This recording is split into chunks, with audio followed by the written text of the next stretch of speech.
Pre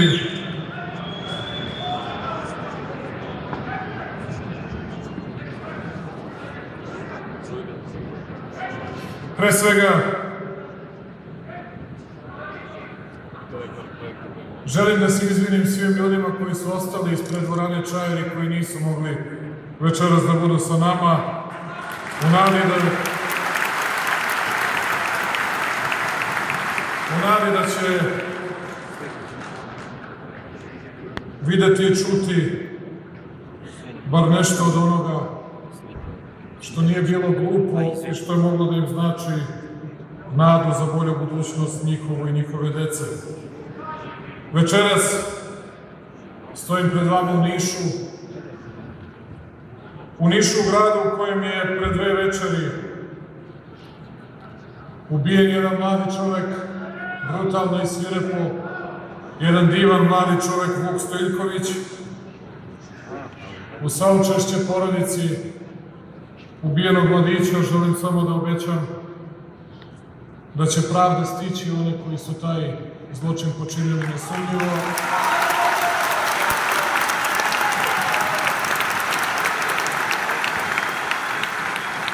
A želim da se zahvalim svim Nišlijama koji su pokazali da imaju savest veliku koliko i nebo i da neće da dozvole da normalna i pristojna Srbija bude poražena od onih koji bi da je bace na kolena. Danas se obraćam vama, dragi prijatelji, uglavnom članovima Srpske napredne stranke i članovima i simpatizerima koalicionih stranaka. Večeras se obraćam vama ovde koji ćete glasati za nas, ali se obraćam i onima koji neće glasati za nas. Obraćam se i onima koji neće da glasaju uopšte. Njima se obraćam, iako misle da su svi političari isti, a sa čim se nikada nisam i nikada neću složiti. Onima koji misle da su svi političari nepošteni, sebični, da između njih nema razlika i da nikakvi drugačiji rezultati ne mogu da budu postignuti. Mnogi od vas su mlade ljudi, posebno od onih koji ne razmišljaju da izađu na izbore i koji misle da niko ne brine o njihovoj budućnosti. Mnogi od vas su i stariji, ali dece ili unuci su im već otišli u Beč, Nemačku, Švajcarsku, Ameriku ili neku drugu zemlju da pronađu posao, jer u Srbiji nije bilo dovoljno posla.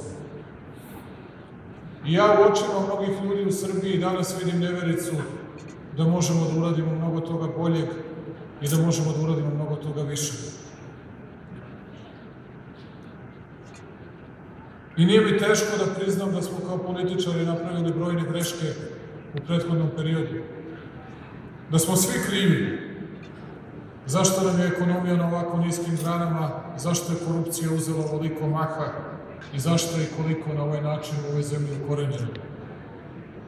Ali ono što želim da vam kažem, poštovani prijatelji, to je da smo pre 1,5 godina počeli snažno, nestrpljivo, ozbiljno i odgovorno da menjamo stvari u Srbiji. I to nije bilo lako i tek neće biti lako. Kao što je rekao Rasim Ljajić večeras u uvodnom govoru, ja nisam došao večeras da se udvaram bilo kome. Nikome od vas ovde u ovoj prelepoj dvorani Čair, nikome u Srbiji. Jer ja nemam mnogo dobrih vesti. Reći ću vam na kraju koje su to dobre vesti.